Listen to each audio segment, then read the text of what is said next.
137 metre लंबा, 23 metre चौड़ा और 3 मंजिल ऊंचा। ये कोई आम जहाज नहीं था। ये वो माप थे जो खुद ईश्वर ने नूह को बताए थे। आदेश बिल्कुल साफ था, बिना किसी शक के। अपने लिए एक जहाज बनाओ। बस यही एक वाक्य था और इसके साथ ही इंसानी इतिहास के सबसे बड़े और सबसे अजीब कामों में से एक की शुरुआत हो गई। बाइबल हमें जहाज का साइज बताती है, लकड़ी का नाम बताती है और यह भी बताती है कि वह क्यों बनाया जा रहा था। लेकिन वह यह नहीं बताती कि नूह को इसे बनाने में किन किन मुश्किलों का सामना करना पड़ा। और सच्चाई यह है कि जो भी उस जमाने में लकड़ी का काम जानता होगा वह समझ सकता था यह काम आसान नहीं था, बहुत मुश्किल था। सबसे पहली बात, जगह। 137 मीटर लंबी चीज आप कहीं भी खड़ी नहीं कर सकते। उसके लिए बहुत बड़ी, मजबूत और सीधी जमीन चाहिए थी। ऐसी जगह जहां मिट्टी धंसने वाली ना हो, जहां जमीन फिसले नहीं और जहां आसपास सरो यानी साइप्रस के पेड़ हों, क्योंकि जहाज उसी लकड़ी से बनना था। अब जरा नूह को सोचिए, कोई मशीन नहीं, कोई इंजीनियर नहीं, कोई नक्शा नहीं, बस अनुभव, समझ और परमेश्वर पर भरोसा। नूह जमीन पर चलता है, मिट्टी को पैरों से दबाकर देखता है, हाथ में लेकर जांचता है, देखता है कि जमीन कितनी सख्त है, पेड़ कितनी दूरी पर है, लकड़ी यहां से वहां ले जाना मुमकिन है या नहीं। और आखिरकार बहुत सोच समझकर वह एक जगह चुनता है और यहीं से असली मेहनत शुरू होती है। बड़े बड़े पत्थर हटाने पड़ते हैं, जमीन के अंदर गहरी जड़ें होती हैं, उन्हें उखाड़ना पड़ता है, हर जगह को बराबर करना पड़ता है। यह काम देखने में भव्य नहीं था, न कोई तारीफ, न कोई तालियां, बस मिट्टी, पसीना और थकान। और फिर एक और समस्या थी जो आज के लोगों को शायद समझ में भी ना आए, नमी। उस समय बारिश नहीं होती थी।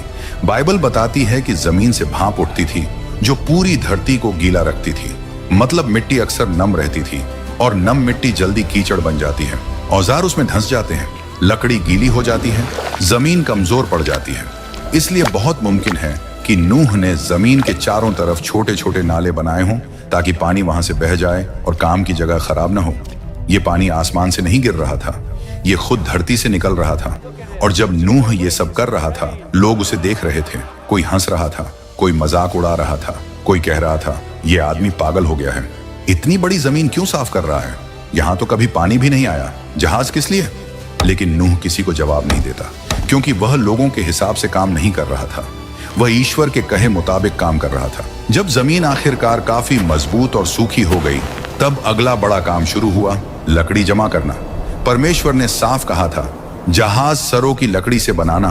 सरों के पेड़ छोटे नहीं होते, वे बहुत बड़े, भारी और मजबूत होते हैं। ऐसे पेड़ काटना आज भी आसान नहीं होता, और उस जमाने में तो और भी मुश्किल था। एक दो पेड़ नहीं, सैकड़ों पेड़, हर दिन वही काम, कुल्हाड़ी उठाओ, वार करो, फिर वार, फिर वार।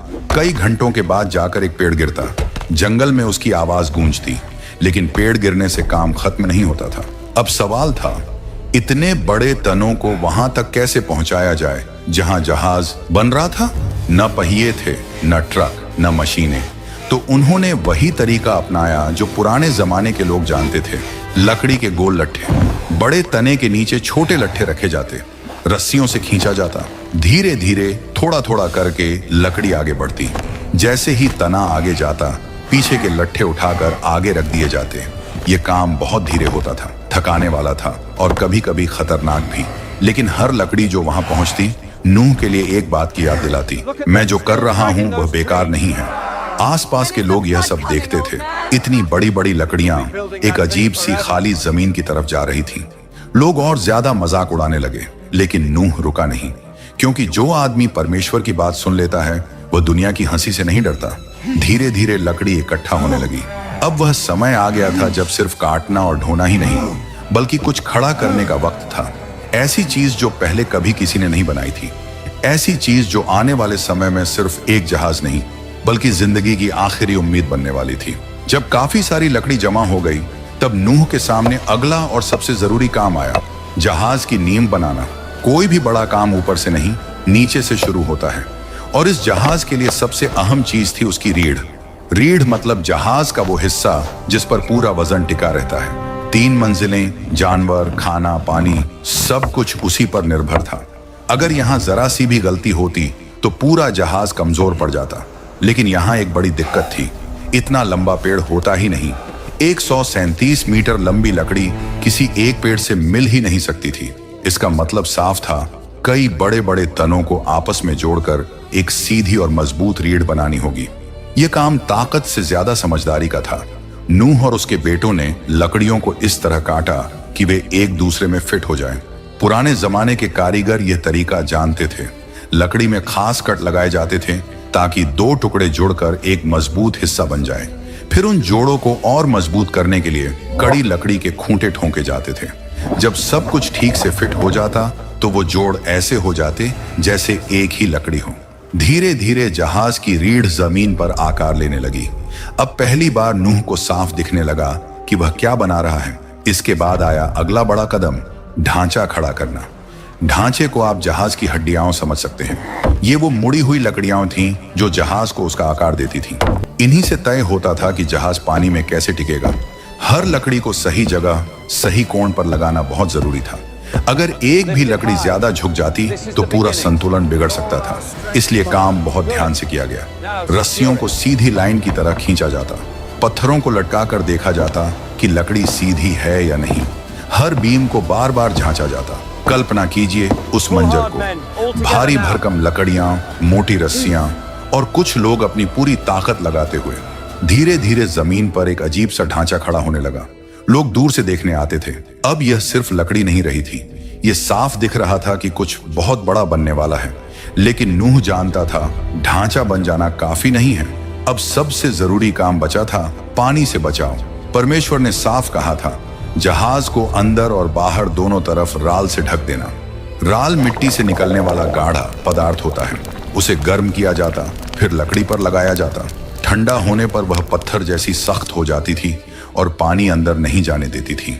लेकिन यह काम बहुत मेहनत वाला था। हर जोड़, हर दरार, हर कोना, अगर कहीं से भी पानी घुस गया तो महीनों की मेहनत बेकार हो सकती थी। इसीलिए नूह और उसके बेटे दिन रात यही काम करते रहे। पहले बाहर राल लगाई जाती, फिर अंदर। एक परत सूखती, तब दूसरी लगती। कई दिन, शायद कई हफ्ते इसी काम में निकल गए। आखिरकार वह दिन आया जब पूरा जहाज अच्छे से सील हो चुका था। अब वह सिर्फ लकड़ी का ढांचा नहीं था, वह एक ऐसा सुरक्षित ठिकाना बन चुका था जो आने वाली सबसे बड़ी आफत को झेल सकता था। अब बाहर का काम लगभग पूरा था, लेकिन अंदर की दुनिया अभी बननी बाकी थी। परमेश्वर ने कहा था, जहाज के अंदर अलग अलग हिस्से बनाना। मतलब यह कोई खुली जगह नहीं होनी थी। अंदर छोटे छोटे कमरे, अलग अलग हिस्से होने थे। 3 मंजिलें, हर मंजिल पर अलग व्यवस्था। यह सिर्फ आराम के लिए नहीं था, बल्कि जिंदगी बचाने के लिए था। अगर सब जानवर खुले में होते तो कोई किसी पर हमला कर देता, कोई घायल हो जाता, बीमारी फैल जाती। इसीलिए अंदर भी लकड़ी की दीवारें बनाई गईं, मजबूत, लेकिन इतनी नहीं कि जहाज पर ज्यादा वजन पड़े। अब जहाज बाहर से भी तैयार था और अंदर से भी धीरे धीरे आकार ले रहा था। और कहानी अब उस मोड़ पर पहुंच रही थी जहां सिर्फ लकड़ी और मेहनत नहीं, बल्कि ईश्वर की शक्ति साफ दिखाई देने वाली थी। अब जहाज बाहर से मजबूत हो चुका था और अंदर की दीवारें भी बन चुकी थीं। लेकिन नूह जानता था कि असली मुश्किल अभी बाकी है, क्योंकि जहाज सिर्फ लकड़ी का ढांचा नहीं था, उसे जिंदा प्राणियों का घर बनना था। परमेश्वर ने साफ कहा था, जहाज के अंदर अलग अलग हिस्से बनाओ। मतलब ये कोई खुला हॉल नहीं था। अंदर छोटे छोटे हिस्से होने थे ताकि हर जानवर अपनी जगह पर रहे। अगर ऐसा नहीं होता तो अंदर पूरा हंगामा मच जाता।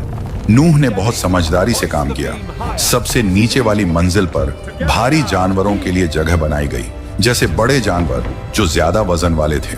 इससे जहाज का संतुलन नीचे की तरफ बना रहता। बीच वाली मंजिल पर मध्यम आकार के जानवर रखे गए जो न बहुत भारी थे न बहुत हल्के, और सबसे ऊपर वाली मंजिल पर छोटे जानवर और पक्षी। वहां हवा भी ज्यादा मिल सकती थी। यह सब किसी किताब में लिखा नहीं है, लेकिन यह एकदम तर्क संगत है। इतना बड़ा जहाज बिना योजना के नहीं चल सकता था। हर हिस्से के बीच लकड़ी की दीवारें थीं। ये दीवारें इतनी मजबूत थीं कि जानवर बाहर ना निकल सकें, लेकिन इतनी भारी भी नहीं कि जहाज पर ज्यादा वजन पड़े। फिर आया एक और जरूरी सवाल, हवा का रास्ता। इतने सारे जानवर, बंद जहाज, महीनों तक। अगर हवा का सही इंतजाम न होता तो अंदर रहना नामुमकिन हो जाता। बाइबल बताती है कि ऊपर की तरफ एक लंबी सी खिड़की बनाई गई थी जो छत के नीचे थी। इससे ताजी हवा अंदर आ सकती थी लेकिन बारिश का पानी नहीं। इसके अलावा अंदर भी ऐसे रास्ते बनाए गए होंगे जहां से हवा घूम सके, वरना जानवरों से निकलने वाली गैसें बहुत खतरनाक हो सकती थी। अब बात आती है खाने पीने की। परमेश्वर ने नूह से कहा था, अपने लिए और जानवरों के लिए खाने का इंतजाम करो। सोचिए जरा, सैकड़ों जानवर, महीनों तक, कितना सारा खाना चाहिए होगा।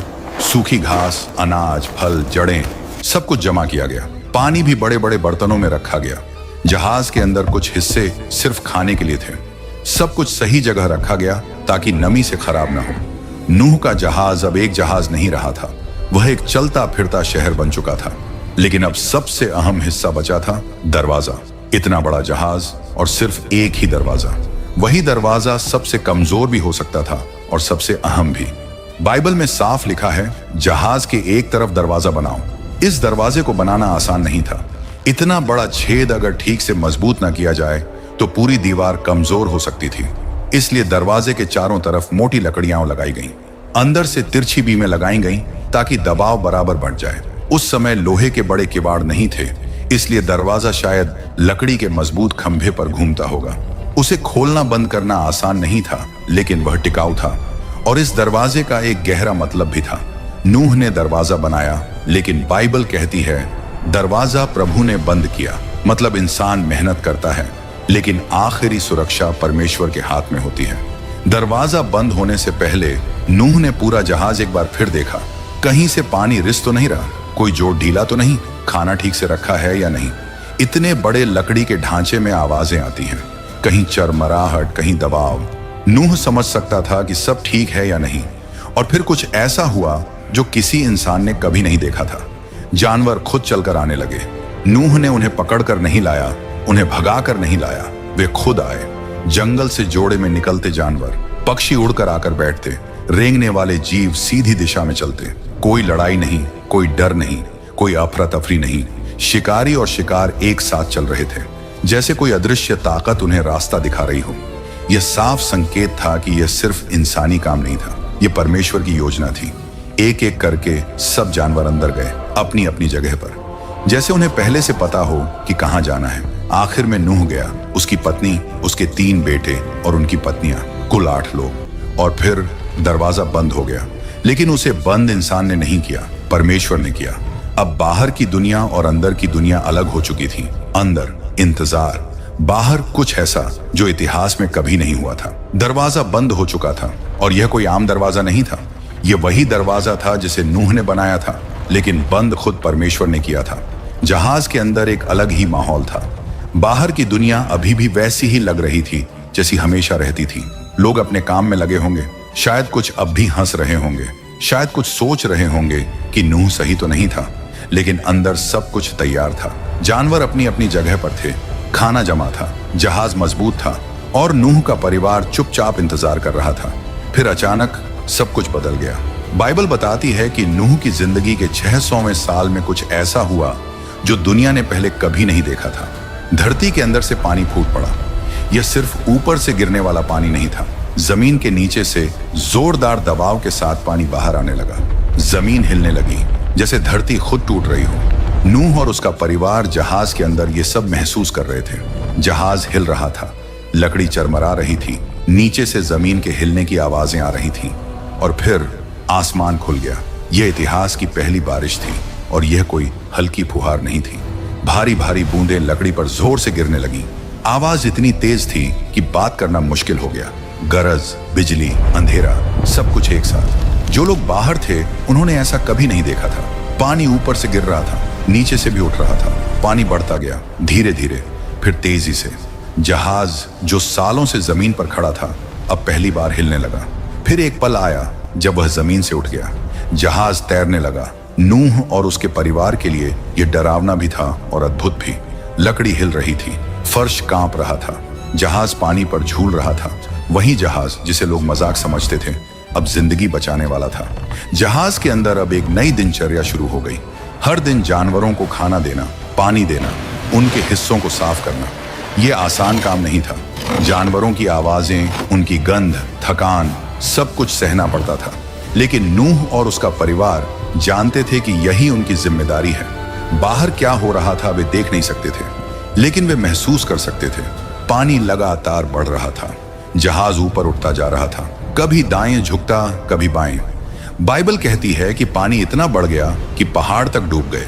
पुरानी दुनिया, शहर, पेड़, मैदान सब खत्म हो गया। अंदर जहाज में एक अजीब सा सन्नाटा था। बाहर पूरी दुनिया मर रही थी, अंदर जिंदगी बची हुई थी। बारिश 40 दिन और 40 रात तक होती रही, लेकिन कहानी यहीं खत्म नहीं होती। बारिश रुक गई, लेकिन पानी फिर भी कम नहीं हुआ। 150 दिन तक पानी धरती पर छाया रहा। जहाज बहता रहा, कहीं कोई दिशा नहीं, कोई पतवार नहीं, कोई नियंत्रण नहीं। लेकिन नूह जानता था यह जहाज इंसानों के हाथ में नहीं, परमेश्वर के हाथ में है। हर दिन वही काम, हर दिन वही इंतजार। और फिर बहुत लंबे समय के बाद बाइबल में एक बहुत खूबसूरत लाइन आती है, और परमेश्वर ने नूह को याद किया। मतलब परमेश्वर ने नूह को छोड़ा नहीं था। सब कुछ योजना के मुताबिक था। एक हवा चली, पानी धीरे धीरे कम होने लगा। दिन बीतते गए, महीने बीतते गए, और फिर एक दिन जहाज रुका। वह किसी चीज से टकराया नहीं, वह धीरे से टिक गया। बाइबल बताती है कि जहाज अरारात के पहाड़ों पर आकर ठहर गया। नूह ने ऊपर की खिड़की खोली। कई महीनों बाद ताजी हवा अंदर आई, रोशनी आई, लेकिन बाहर की जमीन कैसी है यह अभी साफ नहीं था। इसलिए नूह ने एक कौवा छोड़ा। वह उड़ता रहा, लौटकर नहीं आया। फिर नूह ने एक कबूतर छोड़ा, वह लौट आया। उसे बैठने की जगह नहीं मिली थी। कुछ दिन बाद नूह ने फिर कबूतर छोड़ा। इस बार वह एक जैतून की पत्ती लेकर लौटा। यह एक छोटा सा संकेत था, लेकिन बहुत बड़ा मतलब रखता था। जिंदगी वापस आ रही थी। कबूतर के मुंह में जैतून की पत्ती देखकर नूह समझ गया था धरती धीरे धीरे ठीक हो रही है। फिर भी वह जल्दी नहीं करता, क्योंकि नूह जानता था जिस परमेश्वर ने अंदर आने को कहा था वही बाहर आने का सही समय भी बताएगा। कुछ दिन बाद नूह ने कबूतर को तीसरी बार छोड़ा। इस बार वह वापस नहीं आया। इसका मतलब साफ था, अब बाहर रहने की जगह बन चुकी है। लेकिन फिर भी नूह इंतजार करता है। क्यों? क्योंकि दरवाजा उसने नहीं बंद किया था, परमेश्वर ने किया था। और अब वही परमेश्वर बोले। बाइबल बताती है कि परमेश्वर ने नूह से कहा, तू, तेरी पत्नी, तेरे बेटे और उनकी पत्नियां सब जहाज से बाहर आ जाओ। वह पल कैसा रहा होगा सोचिए जरा। लगभग 1 साल से ज्यादा समय जहाज के अंदर, अंधेरा, बंद जगह, जानवरों की आवाजें। और अब दरवाजा खुल रहा है, तेज रोशनी अंदर आती है, ताजी हवा का झोंका, नमी भरी मिट्टी की खुशबू। दरवाजा जिसे परमेश्वर ने बंद किया था अब खुल चुका था। सबसे पहले जानवर बाहर आने लगे, एक एक करके, जोड़े में। कोई भाग दौड़ नहीं, कोई डर नहीं। वे अपनी फितरत के हिसाब से अलग अलग दिशाओं में चले गए, जंगल की तरफ, मैदानों की तरफ, नई दुनिया की तरफ। फिर नूह बाहर आया, उसके पीछे उसका परिवार।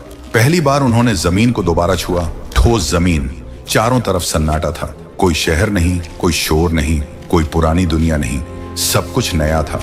और इस नई शुरुआत में नूह ने सबसे पहला काम क्या किया? घर नहीं बनाया, खेत नहीं जोता, उसने वेदी, ऑल्टर बनाई।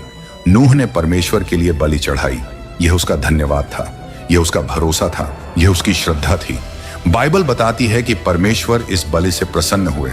और फिर परमेश्वर ने एक बहुत बड़ा वादा किया, मैं फिर कभी पूरी धरती को पानी से नष्ट नहीं करूंगा। यह सिर्फ नूह से नहीं कहा गया था, यह वादा पूरी मानवता के लिए था। और इस वादे की निशानी के रूप में परमेश्वर ने आकाश में एक चिन्ह रखा, इंद्रधनुष। जब भी बारिश के बाद इंद्रधनुष दिखाई देता है, वह यही याद दिलाता है कि परमेश्वर न्याय भी करता है, लेकिन वह दया भी करता है। जहाज अब अपना काम पूरा कर चुका था। वह सिर्फ लकड़ी का ढांचा नहीं था, वह विश्वास की मिसाल था, वह आज्ञा मानने की कहानी था, वह बचाव का साधन था। उस एक जहाज से नई मानवता की शुरुआत हुई। नूह के बेटों से आगे चलकर देश बने, जातियां बनी, दुनिया फिर से भरी। लेकिन जहाज की कहानी वहीं खत्म नहीं होती। वह आज भी हमें यह सिखाती है कि जब परमेश्वर कुछ कहे और दुनिया हंसे, तो दुनिया की हंसी से ज्यादा परमेश्वर की बात पर भरोसा जरूरी है। क्योंकि जब समय आता है तो वही भरोसा जिंदगी बचाता है। जहाज सिर्फ पानी में नहीं तैरा था, वह विश्वास पर टिका था। और यही वजह है कि हजारों साल बाद भी नूह और उसका जहाज आज भी याद किया जाता है। क्योंकि जिसने परमेश्वर की सुनी वही बचा।